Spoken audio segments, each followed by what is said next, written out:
Now that we've broken the ice, I give you a brief introduction to how 4 elements of a frozen pond can relate to the relationship between Christianity and America. The first is the appearance of the pond. When you look at a frozen pond, it appears to be frozen.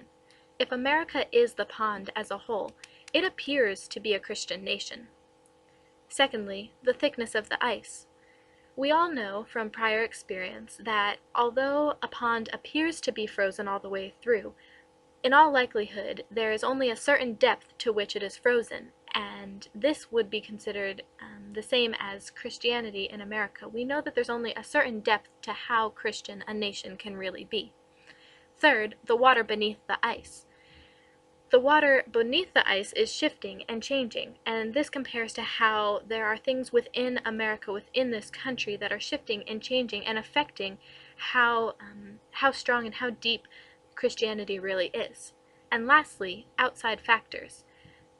We know that weather, climate, storms, different things affect the ice and how frozen it is on a pond.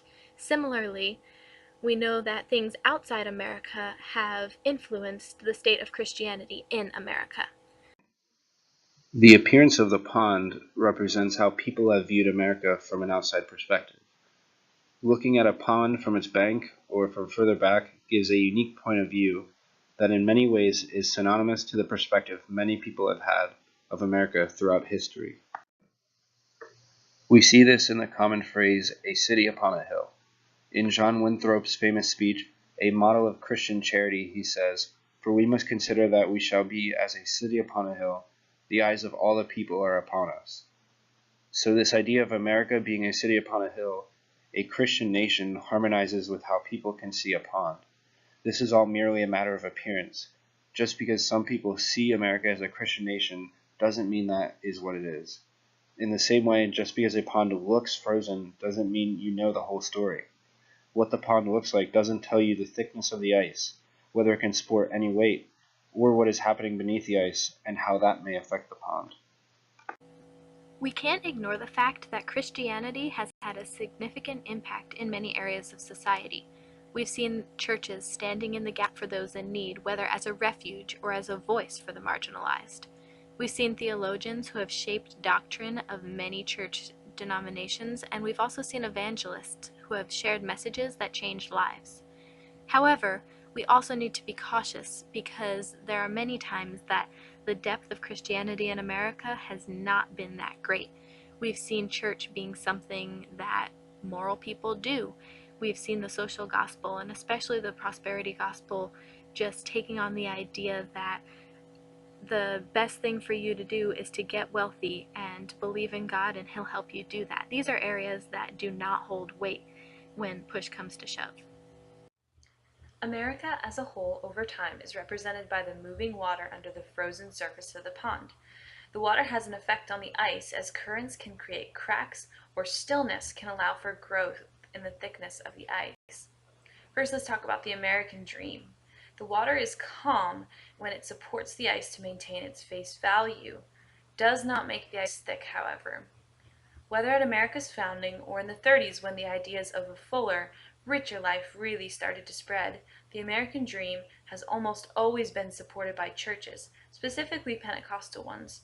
2.5 children in a minivan fit nicely with regular church attendance. This has gone so far that Washington Post says of our current president, "The key bulwark of faith-based Trumpism is the prosperity gospel," unquote. This is causing for the ice of Christianity to warp as more leaders bring people further away from the truth of the gospel. Secondly, postmodernism. This is, of course, the idea that truth is relative. These currents within the pond wear away at the ice from underneath.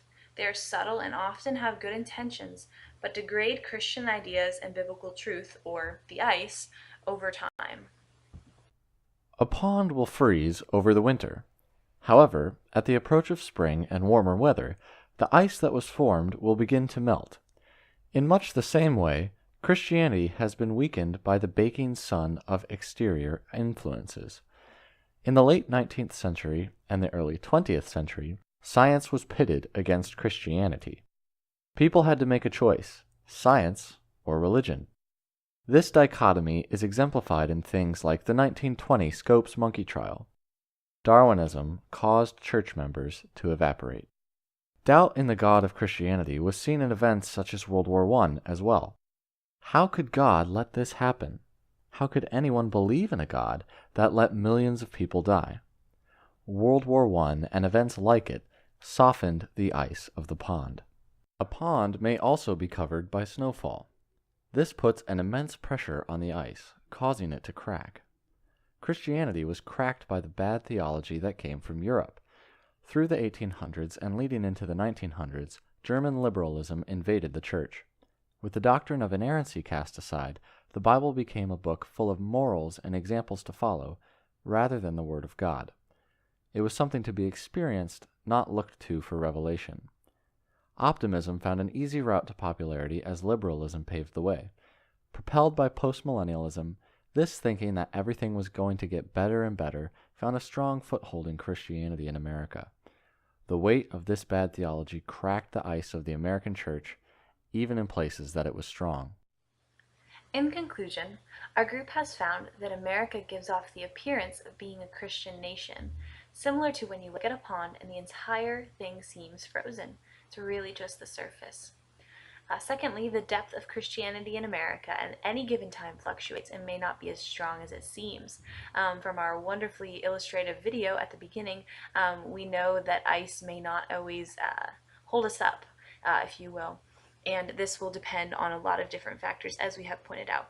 Thirdly, the state of Christianity is highly influenced by both internal and external factors. You saw this in our description of the water beneath the ice, representing America, and the external factors such as wind, temperature, and other weather elements.